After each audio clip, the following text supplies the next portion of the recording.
Numbers 8. The lampstand. The Lord spoke to Moses, "Speak to Aaron and say to him, when you set them up, the 7 lamps will give light in front of the lampstand." Aaron did so. He set up its lamps in front of the lampstand, as the Lord commanded Moses. This is how the lampstand was made. It was hammered gold. From its base to its flower it was hammered. Moses made the lampstand according to the vision that the Lord had shown Moses. Dedication of the Levites. The Lord spoke to Moses, "Separate the Levites from the Israelites and cleanse them. This is what you will do to them to cleanse them. Sprinkle water of purification on them, have them shave their bodies, wash their clothes, and cleanse themselves. They will take a bull from the herd with its grain offering of fine flour mixed with oil. You will take a second bull from the herd for a purification offering. You will bring the Levites before the meeting tent and gather the entire Israelite community. Then you will bring the Levites into the Lord's presence, and the Israelites will lay their hands on the Levites. Aaron will present the Levites as an uplifted offering in the Lord's presence from the Israelites, so that they may do the Lord's service. Then the Levites will lay their hands on the heads of the bulls, and Aaron will offer one as a purification offering, and the other as an entirely burned offering to the Lord, in order to seek reconciliation for the Levites. You will have the Levites stand before Aaron and his sons, and you will present them as an uplifted offering to the Lord. You will separate the Levites from the Israelites, and the Levites will be mine. The Levites will enter to serve the meeting tent after you have cleansed them and presented them as an uplifted offering. They are given over to me from the Israelites in place of all the newborn, the oldest of all the Israelites. I take them for myself. Every oldest male among the Israelites is mine, whether human or animal. When I killed all the oldest males in the land of Egypt, I dedicated them to myself. I have taken the Levites in place of all the oldest among the Israelites. I have selected the Levites from the Israelites for Aaron and his sons to perform the service of the Israelites in the meeting tent and to seek reconciliation for the Israelites, so that there will not be a plague when the Israelites approach the sanctuary. Moses, Aaron, and the entire Israelite community carried out for the Levites everything the Lord had commanded Moses. That is what the Israelites did for the Levites. The Levites purified themselves and washed their clothes. Aaron presented them as an uplifted offering in the Lord's presence, and he sought reconciliation for them in order to cleanse them. After this, the Levites went in to perform their service in the meeting tent before Aaron and his sons. They did for the Levites just as the Lord had commanded Moses concerning them. The Lord spoke to Moses, "This rule applies to the Levites.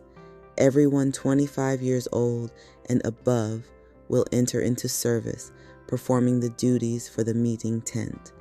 At 50 years old, each will retire from service. They will perform their duties no longer. Each may assist his fellow Levites in the meeting tent with some responsibilities, but he may not perform service.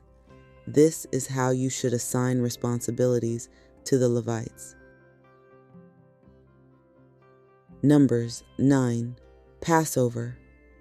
The Lord spoke to Moses in the Sinai desert in the first month of the 2nd year after they had left the land of Egypt.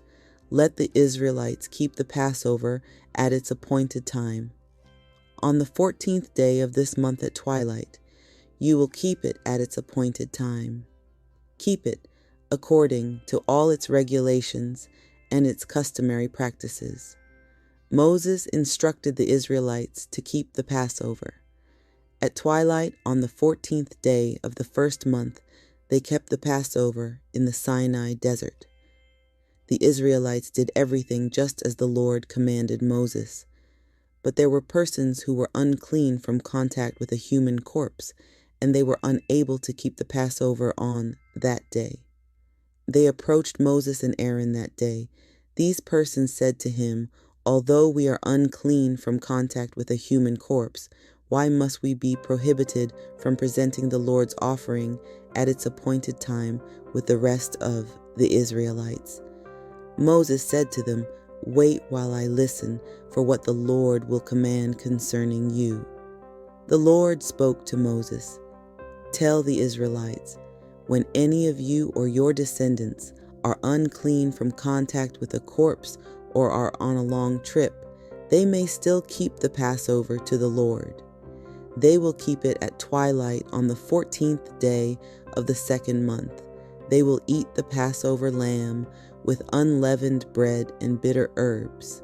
They must not leave any of it until morning, nor break any of its bones.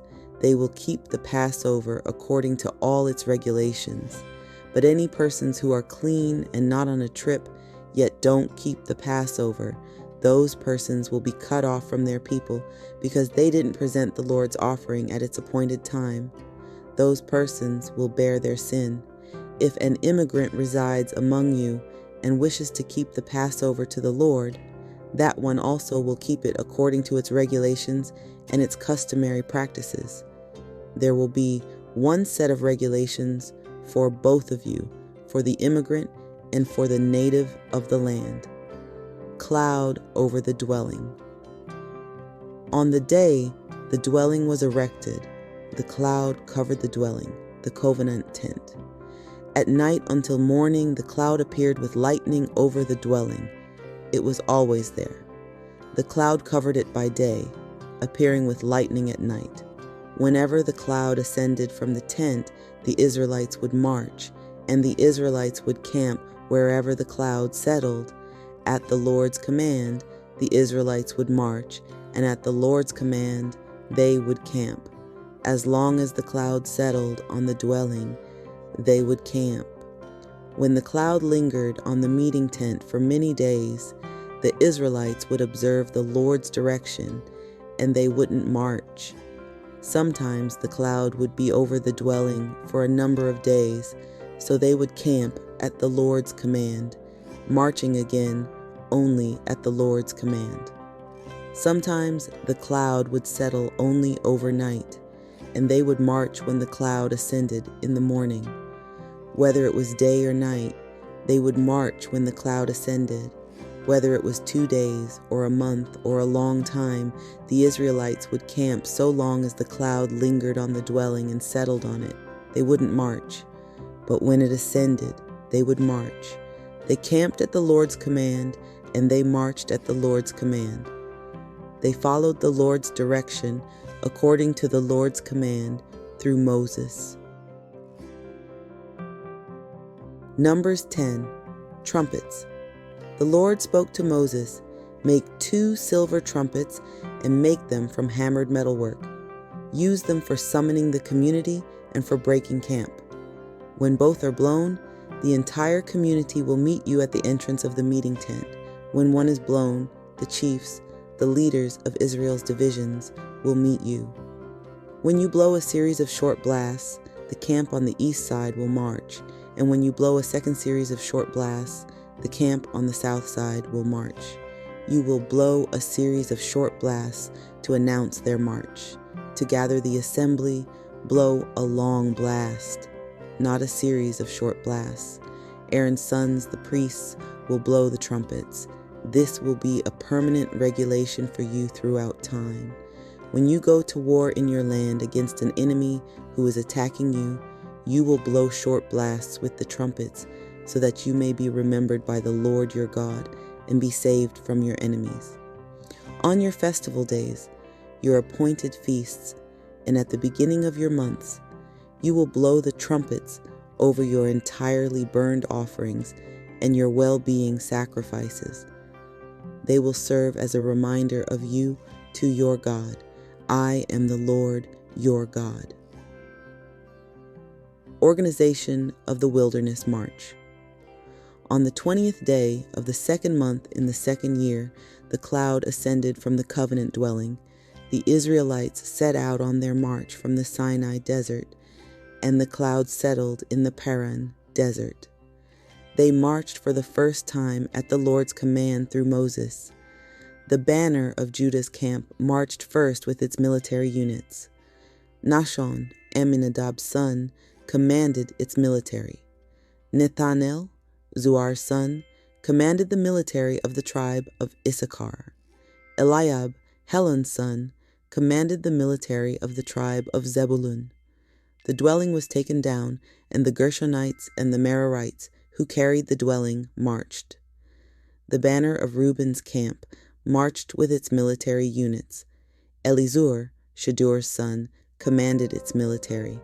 Shelumiel, Zurishaddai's son, commanded the military of the tribe of Simeon. Eliasaph, Deuel's son, commanded the military of the tribe of Gad. The Kohathites, who carried the holy things, marched. The dwelling would be set up before their arrival. The banner of Ephraim's camp marched with its military units. Elishama, Ammihud's son, commanded its military. Gamaliel, Pedazur's son, commanded the military of the tribe of Manasseh. Abidan, Gideoni's son, commanded the military of the tribe of Benjamin. The banner of Dan's camp, at the rear of the whole camp, marched with its military units. Ahiezer, Ammishaddai's son, commanded its military. Pagiel, Ochran's son, commanded the military of the tribe of Asher. Ahira, Enan's son, commanded the military of the tribe of Naphtali. This was the order of departure of the Israelites with their military units when they set out. The chest leads, Moses said to Hobab the Midianite, Reuel's son and Moses' father-in-law, "We're marching to the place about which the Lord has said, 'I'll give it to you.' Come with us and we'll treat you well, for the Lord has promised to treat Israel well." Hobab said to him, "I won't go. I'd rather go to my land and to my folk." Moses said, "Please don't abandon us, for you know where we can camp in the desert, and you can be our eyes. If you go with us, whatever good the Lord does for us, we'll do for you." They marched from the Lord's mountain for 3 days. The Lord's chest containing the covenant marched ahead of them for 3 days to look for a resting place for them. Now the Lord's cloud was over them by day when they marched from the camp. When the chest set out, Moses would say, "Arise, Lord, let your enemies scatter, and those who hate you flee." When it rested, he would say, "Return, Lord, of the 10,000 thousands of Israel."